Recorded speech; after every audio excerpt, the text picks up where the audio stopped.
Hey, what's going on, guys? Mr. Riley here, and as always, joined by my wonderful sidekick, Mr. Adolf Goldberg. That is implying I'm a sidekick. You are a sidekick. I am not a sidekick. You are a sidekick until No. you provide gameplay to this channel. I disagree with that statement. How do you? Yeah. You should justify your disagreeing. About this gameplay, Eric. This is Battlefield 3, I believe, correct? We do have some Battlefield 3, and do you have this game? Of course not. I do not, no. 'Cause you don't contribute very much to this channel, do you? I do not at all. You know what lend you your voice, contribute to this channel? What do I contribute? Gameplay of you dying a lot in the first couple of minutes, apparently. Doesn't matter. Gameplay of me dying a lot is better than no gameplay at all. Oh, that is true. Let's stop this bickering and get on to this wonderful game that I have here. Let's do this. So, I picked up Battlefield 3 yesterday after work, and I have played a collective probably 3 to 4 hours, and I love it. This game is spectacular. Really? However, it is. That's If you play it like it's supposed to. If you play it like it's supposed to, what do you mean by that exactly? I mean that in my first few games, I still had my Call of Duty mind on, and I ran in, rushed, tried to shoot lots of people, only shot a few people, and ended up dying a lot, and I fell right there. No, I got the kill. I died a lot. I raged, pulled my hair. Oh man, it was bad. That sounds terrible. It is. However, I then quickly decided to start playing Squad Rush, which is basically, it's 4-on-4, you get put into a squad with 3 people, and you are either on offense or defense, and if you're on offense, you have to blow up 2 bomb sites. If you're on defense, you have to defend the bomb sites. Pretty self-explanatory. I got paired up with a few people who had their mics in, and they were calling out stuff. I get into the game, and I'm hearing, 2 tangos to the south, and I got eyes on the bomb guys, and it was fun. It was very fun. I plugged in my mic, I got in on the action, and I had a great time. That is good to know. It's good to know that there are some of those kind of players that just want to play the game for what it is, Yeah. and they put effort into it because it's really a competitive thing, isn't it? It is. That's one thing, the difference. You're not going to run into many 12-year-old kids here like you do on Xbox Live Call of Duty. You're going to run into a lot of guys like that. A lot of the games, there's been at least 3-4 people with mics and call-outs and the jazz. They alert you if there's snipers in the area. They alert you if they've got a medic kit for you. And I mean, it's fun. It's exactly what everybody thought it would be with all the teamwork and whatnot. And it's a good game. It is a good game. Alright, and I already see from so far this gameplay it's a lot more reserved than Call of Duty. There's a lot less running around and a little more actually having to watch where you're going. Yeah, the game mode, I think I'm playing Team Deathmatch here, and I may be mistaken, or at least it seems this way, but when you're playing Team Deathmatch, I think it almost seems like part of the maps are like cut off because they're not as big. I mean, they're still big compared to games like Call of Duty, but they're not these massively scaled environments that you see in like Conquest or Rush.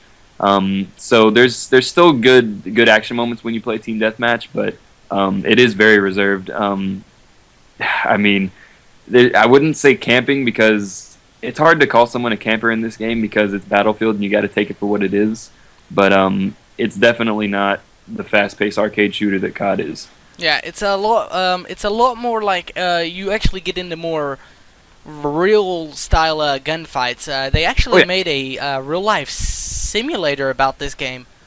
This is about as close you'll get to a virtual war possible, because I mean, when people call Battlefield a war simulator, it has never been more truer than it is in Battlefield 3.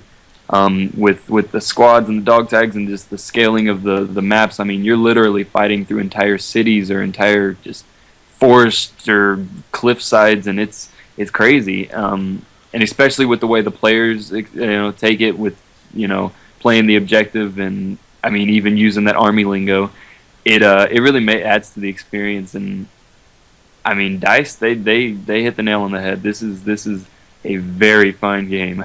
That's good to know. Those games that inspire people to actually play in a way, that Yeah. it's kind of a lot more realistic. Alright, I've got a few questions that I've planned for you because I really want to know about this game. Yeah, because you don't have it, correct? Correct. As we go ahead and beat the already dead person. When Battlefield 3, the beta, was actually released, it's kind of known for being kind of a bit buggy. And do any of those bugs actually carry over, or were most of them fixed when it was actually released into where you can buy it in the store? Well, first of all, I played the beta a lot. I got a little tired of Operation Metro, but I played it. I played the hell out of that beta. And as all betas, of course, it was glitchy, it was buggy, you were falling under maps and all of that stuff. But from what I've played here, there's not any of it. Not only are there no glitches or bugs, but there's the game as a whole is very polished. The graphics are just spectacular. I mean, when you play this game, it's just unreal. The movements and everything is fine. The audio is flawless. It brings up the point of a war simulator again. I mean, it's so freaking real. That's really good to hear. And seeing as it's one of the really, really big name first-person shooters, you've got your Call of Duty, your Battlefield, then you have a few PC first-person shooters like Counter-Strike. Yeah. If someone who strictly plays on PC and wants to get into console gaming, would you recommend this game to them?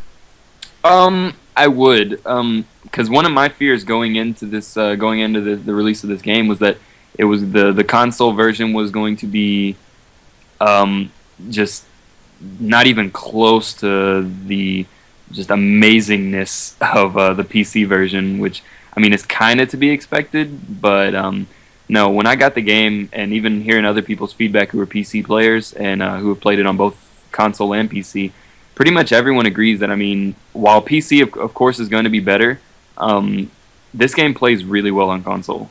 The number of players is still big enough to where there's a lot of action, but, I mean, it's just, I really don't have many complaints about this game. I really don't. All right, and here's the last question I have for you right now. Modern Warfare 2 or Battlefield 3? Which one's a better game, in your opinion? Modern Warfare 2 or 3? Modern Warfare 2 or Battlefield 3? Because Modern Warfare 2, of course, isn't out yet. It's hard. Yeah, it's hard to say because Battlefield's only been out for 2 days now. But I'm going to play lots of it, and I don't know. Honestly, replayability is going to have a big thing to do with it because it's going to depend on whether or not I can come back to this game 2 months from now. Yeah, I know what you mean. And there you see the game's ending. Your team did lose, but we did. It was a tough one. I was actually legitimately mad when we lost that because I got into it. I had fun. That's good. And you see, there's the kind of after game with your little things that you collect. Those add to your experience points. Yeah. And with that, what was your final score on this game? I believe I go 16-6. Not incredible, but in Battlefield, it's a pretty decent ratio, and I was pleased. All right. Well, I guess that finishes up for us. I should finish it out. All right, guys. Well, have a good one. See you next time.